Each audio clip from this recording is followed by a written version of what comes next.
Welcome back, and I will pick door 8. I think I'm gonna go with door 8. Okay, 8 it is. Yeah. Alright then, that means June's gonna go through 7. What? Why? What? 7 grimaced and muttered angrily to himself, but finally again to explain. If 6 of us gonna go in without leaving anyone behind,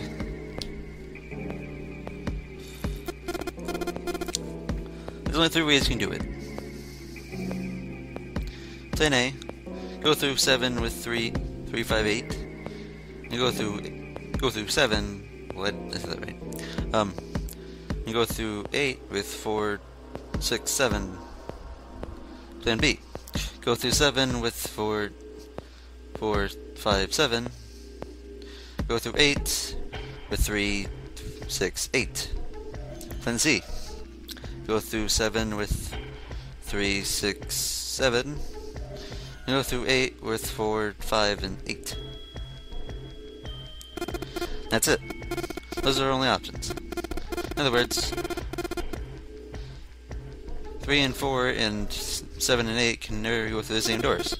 You get it now? This Santa finished. June looked over at Chappelle, tears were in the corner of her eyes. Oh no. You think we aren't going to see each other again for a long time? Chappelle felt just as June did. He wanted to be there side to whatever trials they were preparing to face. He knew they were going to survive. He had to swallow his feelings. He had for the 8 of them to move forward, and he and Chappelle Chappelle and himself are going to be separated. No. He and June have to be separated.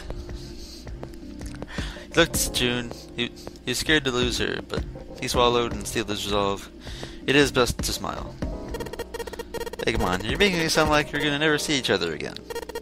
We got split up only for a little while. Just like when we went to the 4th and 5th doors, right? We got split up and then we met up again. I bet 7 and 8 are like that. I mean, they're connected somewhere? Yeah, probably. Probably? She didn't sound very hopeful. If 7 interjected. I'm sure they're gonna connect somewhere.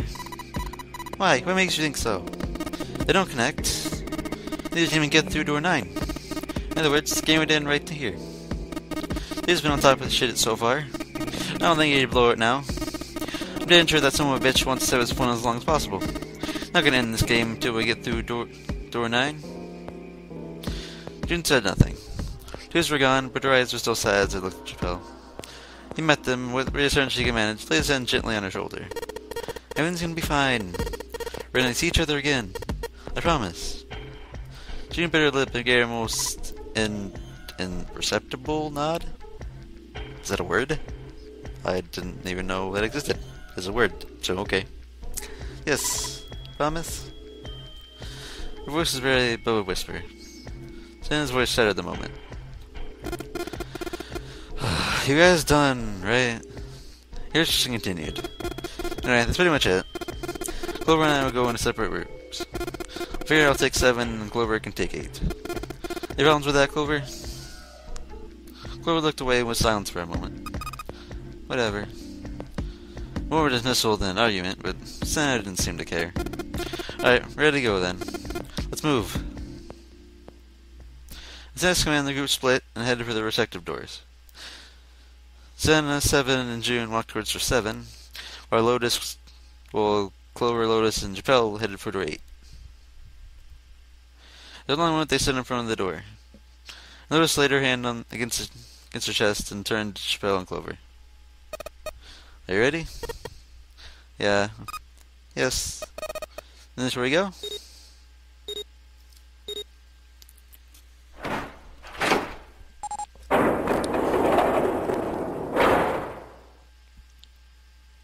The door had opened.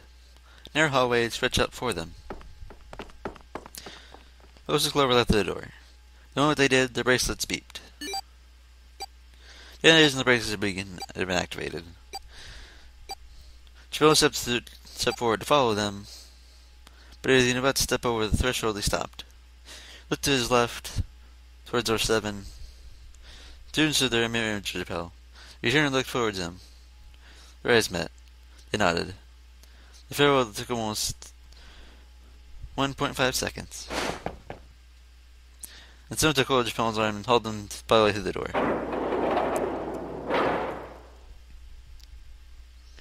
And we almost got left out, and we almost killed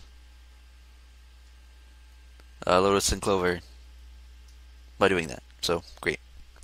Heard the sound of the number door slams right behind him. But they gave a cool electronic beep.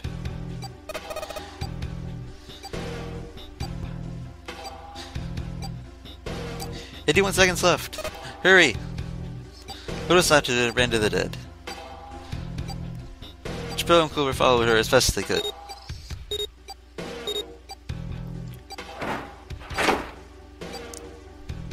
And we're good.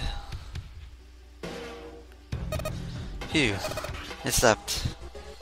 Shaking hands, she wiped a few beads of sweat from her forehead. Clover hair was calm, aloof perhaps. Pointless. She muttered to herself without emotion, again walked down the hallway, leaving confused Chappelle and Lotus. Lotus watched Rose proceeding back with amused frustration and curiosity. What an unpleasant girl. But she's not very popular with the boys. Jargon seemed a little more biting than it was perhaps necessary, but she sighed and started after the young girl. After taking a moment to catch his breath, Chappelle followed. The hallway made a number of turns before they last coming to a dead end. Set on the wall next, there was a large iron door. Once they stood in front of the door, examining it. Below the door was a plate with the word laboratory engraved on it. A laboratory, huh? It didn't sound very pleasant. I don't like the look of this place. Me either, but there aren't any other doors. Not like we have a lot of choices. Chappelle. Huh? Please, you first. Chappelle suspected her politeness was motivated to something rather than respect. Chappelle murmured himself and pushed out from the other door.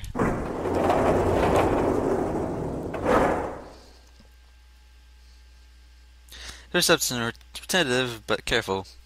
They examined the room and became clear there was no imminent danger. Lotus followed him and Clover right up the rear. The room they found themselves was divided into two separate areas by a curved wall. A thick glass window built into the wall made it possible to see the other side of the vision. Chappelle walked to the door and looked through. What the hell? You weren't sure what else to say. It's like a mannequin or something. What? The center of the room shaped like a quarter circle. A mannequin lay on what looked like a medical exam table. Looks so creepy. Chappelle jumped a little and he didn't notice Lotus coming next to him. I don't think the thing is gonna suddenly sit up or something, do you? Well, I don't know. I mean, look at all those cables sticking out of it. Press the wrong button. I don't know.